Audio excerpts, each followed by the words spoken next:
ಗರ್ಭಿಣಿಯರದು Aadhaar KYC ಹೇಗೆ ಮಾಡುವುದು ಅಂತ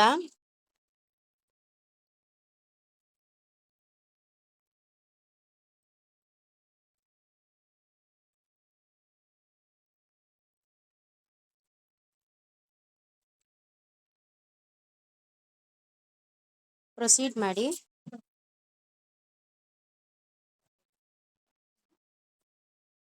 ಪ್ರೊಸೀಡ್ ಮಾಡಿ.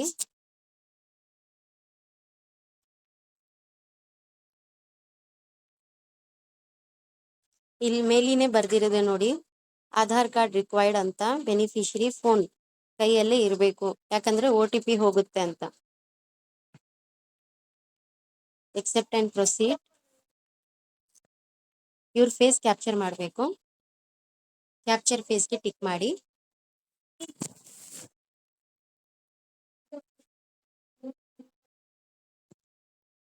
ಫೇಸ್ ಅನ್ನು ಸ್ಟ್ರೇಟ್ ಆಗಿರಬೇಕು.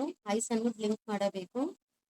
ಸ್ವಲ್ಪ ಹೊತ್ತು ಹೀಗೆ ಕ್ಯಾಮ್ರಾ ಹೋಲ್ಡ್ ಮಾಡಬೇಕು, ಯಾಕಂದ್ರೆ ಮತ್ತೆ ಅದು ಸೆಕೆಂಡ್ ಟೈಮ್ ಕ್ಲಿಕ್ ಮಾಡ್ಕೊಳ್ಳುತ್ತೆ. ಸೇವ್ ಮಾಡಿ.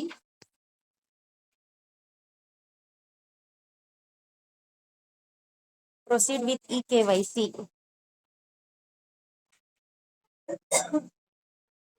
Confirm and proceed.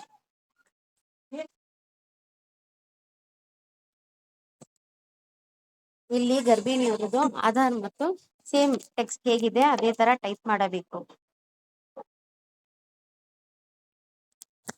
Number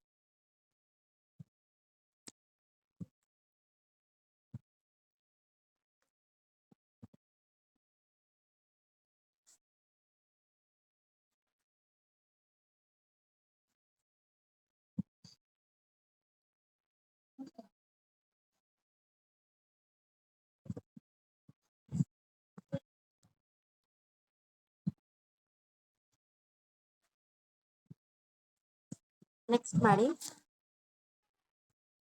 OTP ಹೋಗುತ್ತೆ, OTP ಅನ್ನು ಒತ್ತಬೇಕು. OTP ಒತ್ತ ನಂತರ ಕಂಟಿನ್ಯೂಗೆ ಟಿಕ್ ಮಾಡಿ.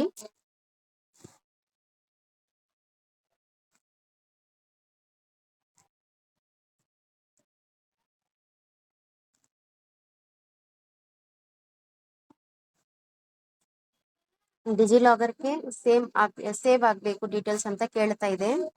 ಅಲೋ ಕೊಡಬೇಕು.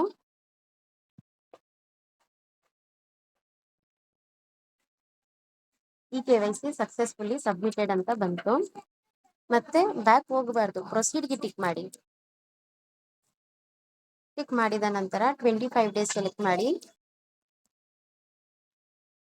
Request OTP. ಯಾಕೆ ಅಂದ್ರೆ ಬೆನಿಫಿಷರಿ ಪ್ರೊಫೈಲ್ ಅನ್ನು ಅಪ್ಡೇಟ್ ಮಾಡಿದಾಗ ಬೇರೆ ನಂಬರ್ ಕೊಟ್ಟಿದ್ದೀರಾ, ಆಧಾರ್ ಅಲ್ಲಿ ಬೇರೆ ನಂಬರ್ ಇದೆ, ಅದಕ್ಕೆ request OTP.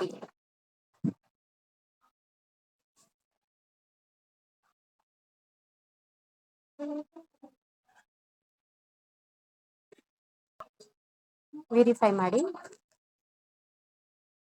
Beneficiary photo save THR given distributed successfully ಅಂತ ಬಂತು.